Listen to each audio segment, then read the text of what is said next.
আম্মুর বাসায় এসেছি। আম্মু তালের পিঠা বানাবে, ভাবলাম আমি একটু ভিডিও করে নিই। তো এই তো আম্মু হচ্ছে তালটা প্রসেস করছে, আগের দিন রাতের বেলা প্রসেস করে রাখবে। তো মায়ের বাসায় আসলে হচ্ছে এরকম দেশীয় যে খাবারগুলো এগুলো খাওয়া যায়, কারণ এগুলো বাসায় আমাদের বানানো সম্ভব না, বা বানাই না, সম্ভব না সেটা না, বানানো হয় না আসলে। তো আম্মুর বাসায় আসলে তখন হচ্ছে আম্মু এগুলো করে খাওয়ায় এবং মজা লাগে। আগে তো এগুলো খুবই সেটা গুরুত্ব দিতাম না, কিন্তু এখন অনেক মজা লাগে। তো যাই হোক, এখানে হচ্ছে চালের গুঁড়ো দিয়ে তালের রসের সাথে ভালো করে হচ্ছে মিশিয়ে নিচ্ছে।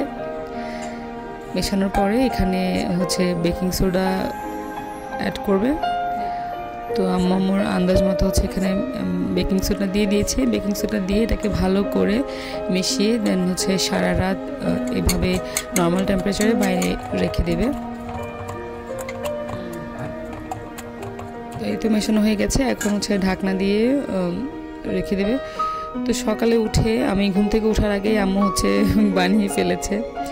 আমাকে অনেকবার ডেকেছে ভিডিও করার জন্য, বাট আমি উঠতে পারি নাই, যার কারণে বানানোর পুরো প্রসেসটা আমি ভিডিও করতে পারি নাই। যাই হোক, তো এই তো সকালবেলা আমি বানিয়ে ফেলেছি। এখানে 3টার মতো হয়েছে প্রায়, দেখতে অনেকটা কেকের মতো লাগছে, কিন্তু এটা অনেক মজা হয়েছে। নারকেল এবং কিশমিশ দেওয়া তো অনেক বেশি মজা হয়েছে, দেখতে অনেকটা স্পঞ্জি হয়েছে কেকের মতো, খেতেও বেশ দারুণ ছিল।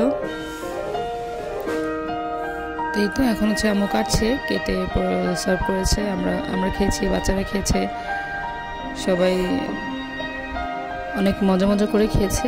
তো এই জন্যই কয়েকদিন পর পর আম্মুর বাসায় চলে যেতে ইচ্ছে করে। এইটা আমি এখন পর্যন্ত নিজে কখনো বানাইনি। তো আপনারা কে কে এটা বানাতে পারেন বা কে কে নিজে বানিয়েছেন, কার কাছে কেমন লাগে কমেন্ট বক্সে জানাতে পারেন, এবং আমার আজকে ভিডিওটা কেমন লেগেছে সেটাও কমেন্ট করে জানাতে পারেন। ভিডিও ভালো লাগলে লাইক কমেন্ট শেয়ার করে পাশে থাকবেন। ভালো থাকবেন সবাই।